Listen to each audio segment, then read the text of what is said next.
des classes phi. D'accord, la personnalisation des classes phi. Et par la suite, nous allons parler de la redéfinition de méthode. Alors, je n'ai pas énoncé ici la personnalisation du constructeur, mais nous allons la faire. Alors, très bien. Alors, l'objectif maintenant, c'est d'essayer de personnaliser une classe phi par rapport à la classe mère, c'est-à-dire la personnalisation d'une classe phi. En plus de la visibilité des attributs, comme nous avons montré dans la démonstration précédente, la classe f, étant donné n'importe quel code, par exemple une méthode U, cette méthode-là, elle peut avoir un accès direct aux attributs protégés de sa classe mère. La même chose pour la classe G. Maintenant, nous allons parler de la personnalisation des classes phi, c'est-à-dire une personnalisation. En plus des attributs, parce que le f, il a aussi A, B, C. Et en plus de A, B, C, il a un autre attribut qui peut être appelé X. Donc, je suis en train d'améliorer sa partie structure. Je peux avoir ici plusieurs autres attributs. La même chose pour les méthodes et pour le constructeur. Donc, pour les méthodes, en plus de M et H, le F, je peux lui ajouter une autre méthode qui s'appelle U. D'accord? Donc, c'est un comportement qui concerne seulement F. Il ne concerne pas M. Comme je peux, ici, il s'agit de la redéfinition parce qu'il s'agit de la même méthode avec les mêmes paramètres. Donc, à ce moment-là, il s'agit de la redéfinition. D'accord? Donc, je suis en train de redéfinir la méthode M et redéfinir la méthode H pour qu'elle soit personnalisée à F. Parce que même si M, elle utilise le comportement M de F utilise le comportement M de M, mais je peux personnaliser ce comportement pour qu'il soit exactement répond aux besoins de F. On va voir avec l'exemple et nous allons comprendre. La même chose pour H. Et la même chose pour G. En plus de A, B, C, elle a Y. Et en plus de méthode M et H, elle a une méthode V propre à G. Donc le V n'appartient ni à F ni à M, donc ne peut pas être partagé. Il concerne seulement G, comme le cas de U. Et le H, il est ici redéfini. Donc F et H, F et G, ils redéfinissent la méthode H de la méthode M. Et seulement F qui va redéfinir la méthode M de la classe mère M. Donc nous allons voir qu'est-ce que ça va donner ça. Dans un premier temps, je vais aller vers F. J'ai ma classe M qui a sa partie structure protégée, qui va autoriser un accès direct depuis la classe phi. Et F, en plus de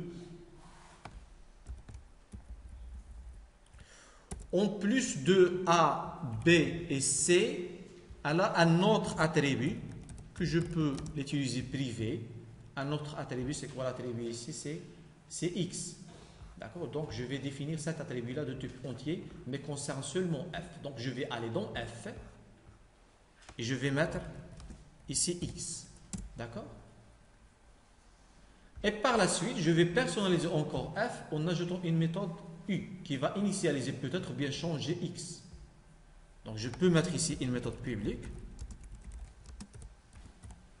et qui va changer X. Alors là, je peux mettre this.x égale à X. Maintenant, le F, il a quoi? Il a toutes les méthodes appartenant à M et il a aussi toute la partie structure appartenant à M. Qu'est-ce qu'il reste par la suite? Il reste, je vais utiliser un scénario d'exécution, mais qui sera appelé, je vais supprimer ce package, sinon le modifier. Je n'ai pas utilisé les getter et les setter ici, parce que nous allons utiliser les getter et les setter dans l'application gestion des salariés. Ici, je parle en général des méthodes, sans introduire le concept des getter et setter. Alors, je vais écrire quoi? Je suis dans ce package. je vais modifier mon programme, d'accord? J'ai la méthode M, je peux avoir G, d'accord? Je vais l'effacer parce que je n'ai pas encore personnalisé le G. Pour le F, j'ai initialisé le F avec la méthode M, maintenant dans la nouvelle version. Parce que le F, il est en M, donc automatiquement, il a la méthode M. Cette méthode-là que j'ai gardé la même chose que l'exemple précédent. Donc je peux l'utiliser. Donc j'ai utilisé ça. La méthode M, elle existe dans un objet de type F, phi 1. J'ai initialisé mon objet et je peux ajouter une autre valeur concernant, elle s'appelle V. Non, elle s'appelle U. Voilà, j'ai la méthode U. D'accord? Pour changer la valeur de X. Parce que le F, il a un attribut qui s'appelle X. Cet attribut-là, je peux le modifier par le biais de la méthode U. Donc ici, qu'est-ce que je vais faire? Je vais passer une valeur.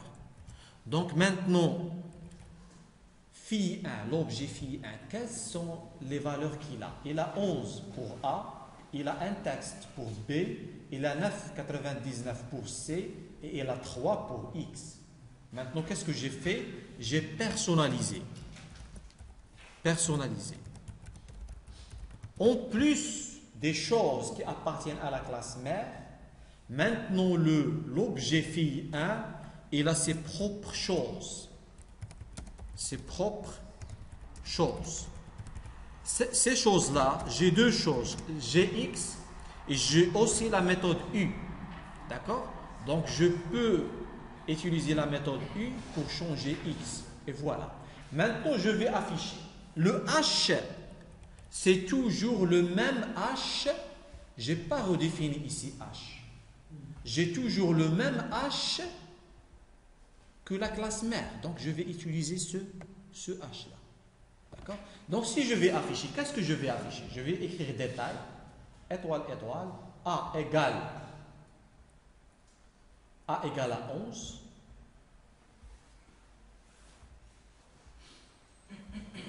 B égale à un texte.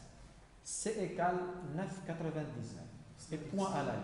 Le X, il ne s'affiche pas. Je ne peux pas afficher le X. Et le X, c'est un détail de mon objet phi 1. Donc, si je vais exécuter cette classe-là, je ne vais pas afficher X. C'est déjà pas mal, mais c'est incomplet, parce que je n'ai pas affiché X. Donc, l'objectif prochain, c'est quoi? C'est de pouvoir aussi afficher X. Une fois appelé cette méthode-là, il faut être capable d'afficher aussi la valeur de X. Alors, la question, c'est comment l'afficher? Bien sûr, la classe mère M, elle ne connaît pas X, parce que le X appartient à sa classe phi. Alors ici, si je vais mettre dans H, et je souhaite encore afficher la valeur de X, ça ne marche pas. Le X n'est pas connu dans 1. Ce X n'existe pas. D'accord? Donc, il reste un seul moyen, c'est aller vers ma classe, je peux aller vers la classe phi qui est F.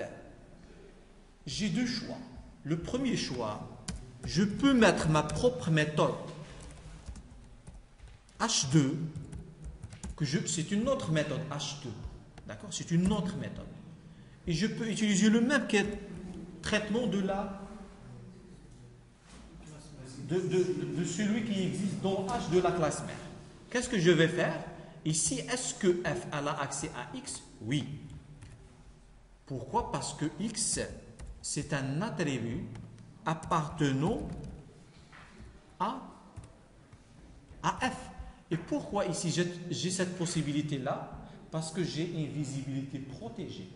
Si j'ai une visibilité dans la classe mère qui est privée, donc je vais aller ici vers ça, si j'ai private, donc la classe phi ne peut pas accéder à A parce qu'il est privé.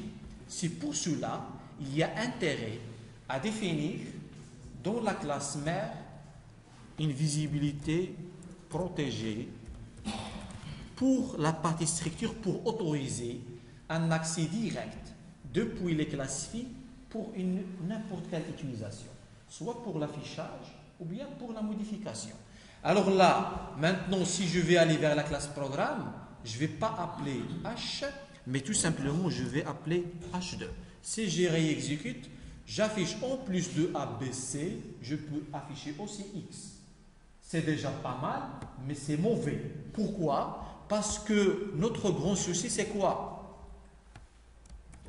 La maintenance. La maintenance de l'application.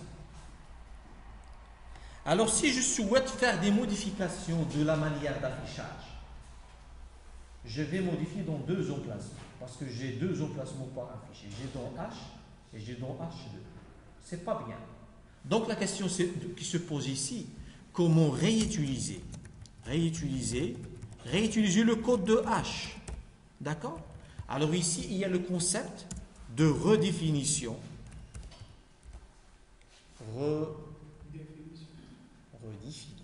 Redéfinition. D'accord. De méthode. C'est quoi le concept de redéfinition de méthode? Je garde le même nom, les mêmes paramètres, avec un autre code.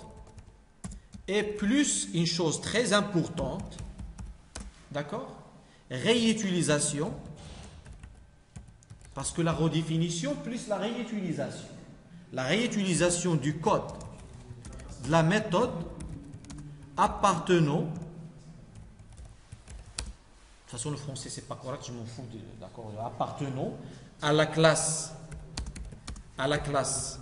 mère. Donc, je dois le réutiliser. Cette réutilisation est possible par le mot-clé super. D'accord? Alors, je vais aller vers la classe F et au lieu de dire H2, je vais la nommer H. Alors, maintenant, qu'est-ce que je fais? J'ai redéfini. J'ai gardé le même nom. Mais avec les mêmes paramètres. Mais jusqu'à maintenant, je réutilise le code. Il n'y a pas de maintenance jusqu'à maintenant. Mais il y a le principe de redéfinition. Alors ici, si je vais exécuter mon code, il n'y a pas H2, il y a H. Le H qui va exécuter, c'est celui qui appartient à la classe phi. D'accord? Si je vais exécuter, je vais afficher X. Pourquoi? Parce que le H, il est redéfini dans la classe phi. Ce n'est pas une bonne redéfinition. Pourquoi? Parce que toujours, il y a un bout de code qui se répète. Cette partie-là, elle se répète. La même partie se trouve dans la classe phi et dans la classe mère. Donc, j'ai le même code source. La question qui se pose, c'est comment réutiliser cette partie qui appartient déjà à la classe mère. Donc, c'est pour cela on a le mot-clé. Cette partie-là, je peux la réutiliser. Donc, j'ai le mot-clé super. Super pour indiquer il s'agit de la classe mère. Super point quoi? Super point H. Tout simplement, si je vais faire ça, je vais réutiliser le code appartenant à la classe mère et personnaliser le comportement en affichant la valeur de X. Maintenant, si je vais faire modifier, je vais modifier dans un seul emplacement. Sauf si il s'agit d'une modification qui concerne uniquement la classe. Alors ça, c'est la deuxième partie concernant la personnalisation de... Voilà. Donc si je vais avoir le même résultat avec redéfinition et avec réutilisation de code. Alors, nous allons voir qu'est-ce que nous avons traité. La méthode, on va nommer le même nom pour la déclaration. Oui, le même nom plus la même signature pour parler de la redéfinition et de la réutilisation. D'accord? Alors, jusqu'à maintenant, qu'est-ce que nous avons traité? on connaît qu'est-ce que ça veut dire la visibilité, on sait qu'est-ce que ça veut dire la personnalisation, et la personnalisation, c'est uniquement cette instruction. Il s'agit de la personnalisation. Et redéfinition de méthode, on l'a redéfinie. Non, la personnalisation, c'est pas uniquement ça, mais à la fois X, ajouter U, et ainsi de suite, d'accord? Plus aussi la redéfinition de méthode et personnaliser la classe redéfinie, personnaliser la méthode redéfinie. Alors, les attributs de la classe mère qui sont définis avec le modificateur protected sont directement accessibles dans les classes filles, on le connaît. En plus des attributs et des méthodes héritées d'une classe mère, d'accord, une classe fille peut avoir ses propres attributs et ses propres méthodes, ce cas ici. Si la classe mère contient un constructeur avec paramètres, toutes ces classes filles doivent définir un constructeur avec paramètres. Dans ce cas, les classes filles peuvent réutiliser le constructeur de la classe mère par le biais de mots-clés super. Alors, nous allons maintenant définir le constructeur. Nous allons réutiliser le constructeur. Donc, je reviens vers l'exemple de tout à l'heure. Et au lieu de ça, je vais décommenter cette partie-là. D'accord? Je vais la décommenter. D'accord? Alors, maintenant, une fois un constructeur avec paramètres existe dans la classe mère, je vais avoir des erreurs. Et ces erreurs, il faut définir un constructeur avec paramètres. Donc, pour l'éviter, vous pouvez cliquer directement ici et ajouter un constructeur dans la classe fille. Voilà, avec cette manière-là. Donc, qu'est-ce qu'il manquait? Il manquait tout à l'heure d'ajouter super avec les mêmes paramètres. D'accord? Maintenant, qu'est-ce que ça veut dire ça? J'ai un constructeur qui initialise un objet f ayant les mêmes paramètres. Donc, qui a un accès direct à ces paramètres. Alors, je peux maintenant, ça c'est pour f, je peux faire la même chose. Ici, je ne sais pas. Oui? Oui, c'est vrai. Mais au moins, j'ai un constructeur avec paramètres. Une fois ajouté un constructeur avec paramètres, il faut aussi redéfinir un constructeur avec paramètres dans les classes. Sinon, ça ne va pas marcher. Qu'est-ce qu'on a ajouté? On a ajouté un constructeur capable d'initialiser quoi? C'est la même chose. Pour G, qu'est-ce que je dois faire? Je dois ajouter un constructeur avec paramètres. Pour déjà éviter l'erreur, parce que ce sont des règles de Java, ce n'est pas les miennes. Je peux, si moi qui a fait ça, je peux dire c'est pas la peine. Mais Java, il t'oblige, une fois définir un constructeur avec paramètres dans la classe mère, il faut définir un constructeur avec paramètres dans les classes. C'est une règle. Alors, maintenant, je vais aller dans le programme. Maintenant, le problème, c'est quoi, à votre avis? Parce que le constructeur sans paramètres n'existe. C'est une règle que nous avons déjà vue. Une fois définir un constructeur avec paramètres, c'est bon. Le constructeur sans paramètres n'existe plus. Il faut l'expliciter. Sinon, il faut utiliser un constructeur avec paramètres. Donc, je vais utiliser un constructeur avec paramètres. Soit pour A, pour dire ici, je peux mettre, au lieu de passer par la méthode M, par exemple, un texte. D'accord. Un texte 1. Et ici, je peux mettre un troisième paramètre qui représente, par exemple, 33,33. D'accord. Ça, c'est pour le premier constructeur. Pour le deuxième constructeur, c'est la même chose. Donc, pour le F aussi, je dois passer un premier paramètre qui est 2, un deuxième texte, un texte 2, qu'est-ce que j'ai fait? Un texte 2, un texte 2 et un troisième paramètre qui est 44,44. Donc, ce n'est pas la peine d'utiliser maintenant pour modifier M, ce n'est pas la peine d'utiliser M, et si je ne vais pas utiliser M, parce que j'initialise directement en utilisant le constructeur. Sinon, vous pouvez utiliser M pour modifier probablement. Alors maintenant, qu'est-ce que je vais faire? Je vais exécuter, d'accord? Je vais exécuter pour avoir presque le même résultat. La seule chose que j'ai ajoutée, c'est quoi? C'est constructeur avec paramètres. D'accord? Est-ce que le constructeur avec paramètres n'est pas capable? La question qui se pose maintenant, est-ce que le constructeur avec paramètres dans la classe fille n'est pas capable d'initialiser aussi X? Parce que le X, je suis obligé jusqu'à maintenant de le modifier avec la méthode U. Est-ce que je ne suis pas capable que mon constructeur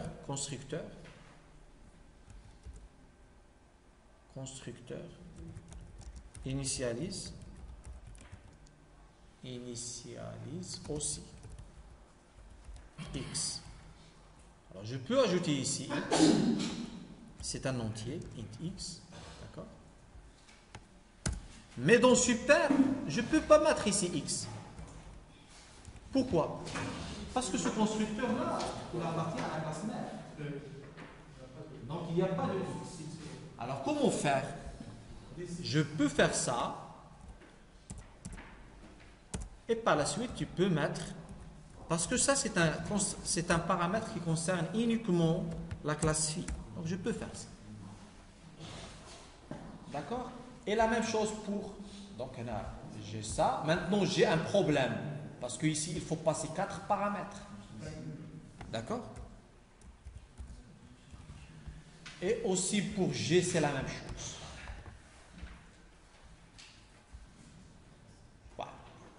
Le même résultat obtenu différemment.